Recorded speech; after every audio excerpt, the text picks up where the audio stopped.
Okay, good morning to all students. Today we will discuss our third lesson of political science, class 12th. And this is the last lesson of this book, and it's in second term. Okay, so the chapter name is globalization. Now we are starting. In this final chapter of the books, we look at globalization. इस chapter में हम globalisation, वैश्वीकरण या भूमंडलीकरण के बारे में पढ़ेंगे.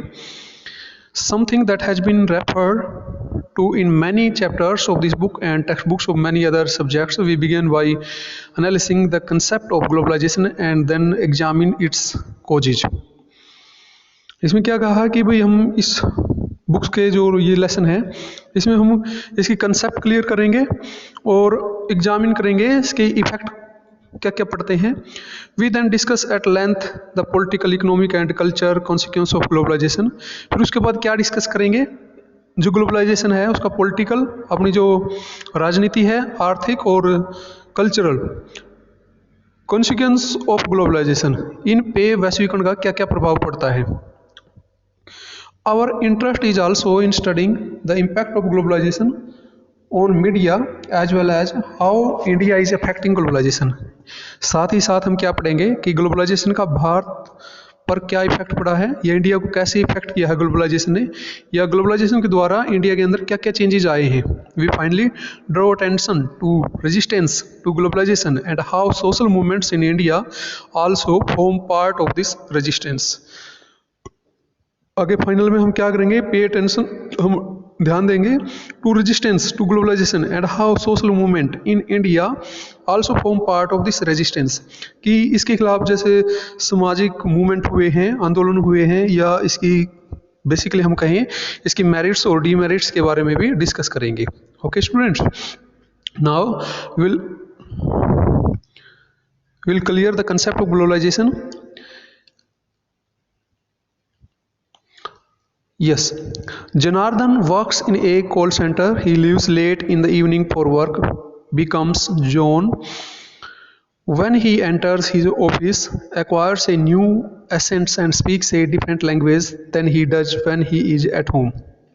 ये क्या कहता है, जनार्दन एक कॉल सेंटर में काम करता है.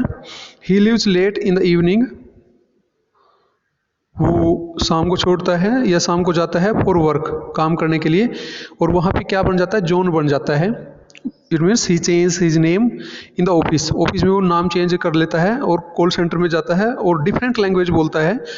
वो लैंग्वेज बोलता है, फॉर एग्जाम्पल घर पे अलग लैंग्वेज बोलता है और ऑफिस में अलग लैंग्वेज बोलता है. Then he does when he is at home to communicate with his clients who are living thousands of miles away. Call centre में वह उन लोगों से बात करता है जो कई हजारों मील दूर बैठे होते हैं. ही वर्क्स एट नाइट, वो पूरी रात पर काम करता है, which is actually day time for his overseas customers. क्यों करता है वो ऑल द नाइट काम्स, क्योंकि जब इंडिया के अंदर नाइट होती है तो कुछ देशों में जहाँ पे वो कस्टमर से बात कर रहा है वहाँ पे दिन होता है. Janardhan is rendering a service to somebody who is all probability he is never likely to meet physically. उनसे बात करता है, कुछ लोग ऐसे होते हैं जिनसे वो कभी भी मिला नहीं है. This is his daily routine, ये उसकी डेली की रूटीन है.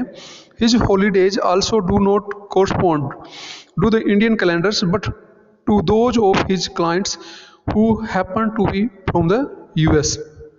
ऐसा हो सकता है कि जैसे टाइम मैच ना हो, कि इंडिया के अंदर जैसे नाइट्स है तो वहाँ पे दिन होता है, इस तरीके से फिर भी वो कंबाइन करता है या उन क्लाइंट से बात करता है जो अमेरिका के अंदर हैं.